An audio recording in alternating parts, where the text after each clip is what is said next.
Folks, go ahead and sell everything now. That is what a lot of major institutional players are doing right at this moment, or are positioning to do more of. Today, we're going to be talking about the historical significance of the correction we just entered into when looking at long-term data. What does that suggest is going to happen next? Why are funds selling? Number two, we're going to talk about a new trade that hedge funds are piling into en masse. And number three, we're going to talk about a big catalyst that's going to be happening tomorrow, how to prepare and what to expect. Let's go ahead and get right to work. And today's video is brought to you by the Halloween 65 coupon code, which will get you 65% off ZipTrader U membership.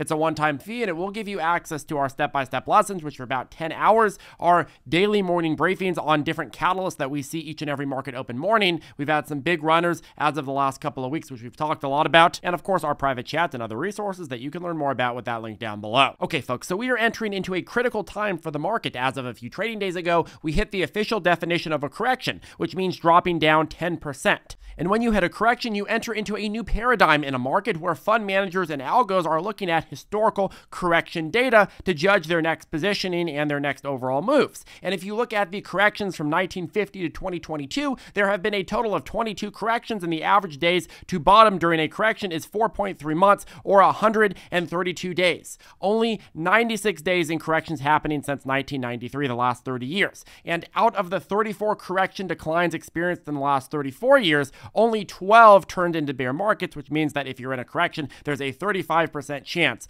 that you're now going to head into a bear market. Now, here's the thing, though. If you're looking at this data, these are marked from the beginning of the correction, and we are already about 93 days into the current one, which means what? Well, it means that there's really just two scenarios that people got to be factoring in right now, and they have to pick one. Either scenario A, we are almost done with the correction and about to bottom, since the average correction days to bottom are 96, and we are in the 93rd day, or B, we are going to enter into the 35% of declines that turns into longer-term bear markets that go on to sell off significantly more. So right now, markets are trying to figure out, is it A or is it B? During the last bear market that started in the beginning of 2022, you had this consistent downward direction permeated by big but failed reversal attempts. This time around, reversal attempts haven't been nearly as poignant, and the downtrend is even more consistent, suggesting more unanimous support for the sell-off. Now, if you break up previous downtrends from last year by segment, well, you had a 13% sell-off, a 20.83% sell-off, and then a 16.91% sell-off. So following that same logic, if this turns into a broader bear market, you could easily see another fake-out reversal attempt before the bigger leg down. Now, you pull up the heat map for the overall market over the last 3 months, it's really, really easy to see where money is flowing out of, and quite frankly, there's only a few places where money is flowing into, at least in terms of the stock market. Money is flowing out net when you're talking about technology, communications, consumer cyclical, consumer defensive, financials,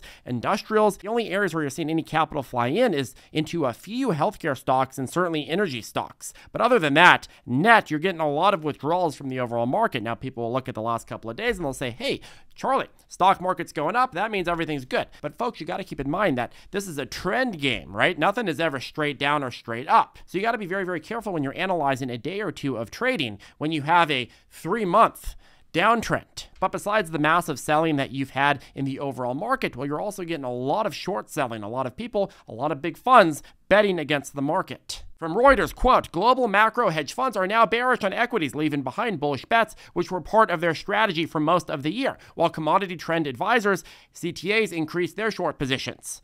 Barclays said in a note. So right now, you're increasingly in the situation where as markets have plummeted and broken lower and lower, well, you're seeing more and more hedge funds bet against them. Why? Well, first of all, when markets sell off, they become more and more and more easy to compound on. It's a lot harder to time a short position on a stock market that just keeps going up and up than it is to follow the crowd as it's going down. And again, this is all happening in a broader context, which is chilling for financial markets. When you're talking about the Middle East, when you're talking about Ukraine, when you're talking about different geopolitical issues all around the world in terms of de-risking ahead of China, so on and so forth, well, you're in a market that's very, very ripe and easy to sell off. And we haven't even touched on the Fed. Next, I want to talk about a new trade that hedge funds are piling into en masse. So you take a second and you pull up the charts for uranium. It just broke past last year's highs and now is heading into an entirely new realm. And with that, hedge funds and money managers everywhere are jumping on the bandwagon. From Bloomberg, the Berg of Bloom, Terra Capital's Matthew Langsford, Segra Capital's Arthur Hyde, Agronaut Capital Partners Barry Norris, and Anaconda Invest Renaud Sallier are among managers building bets on uranium companies such as Camcorp, Energy Fuels Inc., Your Energy Inc., and Next Gen Energy Limited. Langsford, who runs a $110 million natural resources fund at Sydney-based Terra Capital, says the outlook for uranium prices means the equities could see dramatic upside, 50%, 100%, possibly more. Now, what is even the thesis for being bullish on uranium? Why would anybody be bullish on uranium? Well, you see, folks, you need uranium for nuclear power, and nuclear power is a key way to get to that so coveted net zero standard, a commitment that many, many countries have made, for better or worse. And as a result, the International Energy Agency is estimating that global nuclear capacity needs to double by mid-century from 2020 levels in order to meet all that demand. Now, here's the problem. There's nowhere near the supply needed in order to meet all of that demand, and so a lot of people are putting money into companies and in terms of the commodity itself, knowing that companies that can actually extract this or have reserves of it are going to make out like bandits. What are some examples of ones that hedge funds are looking into or putting money into? Well, UEC is one. They have some 11 hedge fund holders. UEC is Uranium Energy Corp, and it explores, extracts, and processes uranium and titanium concentrates in the US, Canada, and Paraguay. They are both set to break out past 2022 and 2021 highs. Their balance sheet is debt-free.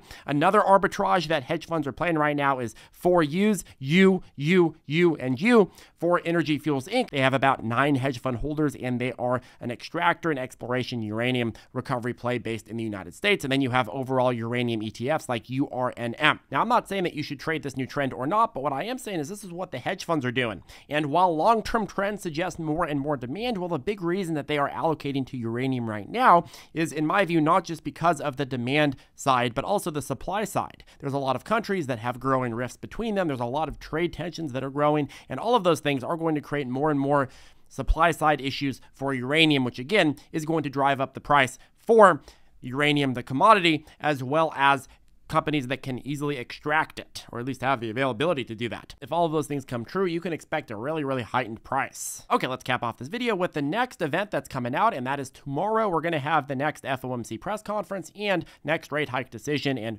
further projections. All of things that markets are going to be watching and paying attention to very, very closely. If you look at the lovely probabilities, it is expected that rates will stay the same in the 525 to 550 basis point region. Interestingly enough, as you head into future FOMC meeting dates like March 2024, you're starting to see more in the market factoring even further rate hikes into 550, 575, or even the 600 basis point region, which wasn't a thing before, as people were widely expected that by the end of 2023, you'd start seeing it go down. But now we're seeing, hey, we're staying higher for longer, and if inflation comes back and roars again, well, all of a sudden you're going to have another situation where the Fed's like, maybe we should raise some rates. So what markets are going to be looking for tomorrow is the Fed's stance on current labor market and consumer conditions versus the seemingly sedated inflationary trend that we have right now. Markets right now are worried that if the Fed backs off in any meaningful way, you could see an abrupt reemergence of inflation, and they are going to want him to quell some of those fears while also not spooking the market too much. In terms of stocks to watch heading into that, well, I would say VIX trackers. UVXY specifically, look for a breakout on Middle East escalation as well as unexpected Fed rhetoric pivots, so on and so forth. Anyways, that caps off today's video. Make sure to take advantage of that 65% sale on ZipTrader U. Coupon code Halloween65. We'll see you in the daily morning briefings tomorrow morning if you join us. Have a good one. We'll see you in the next video.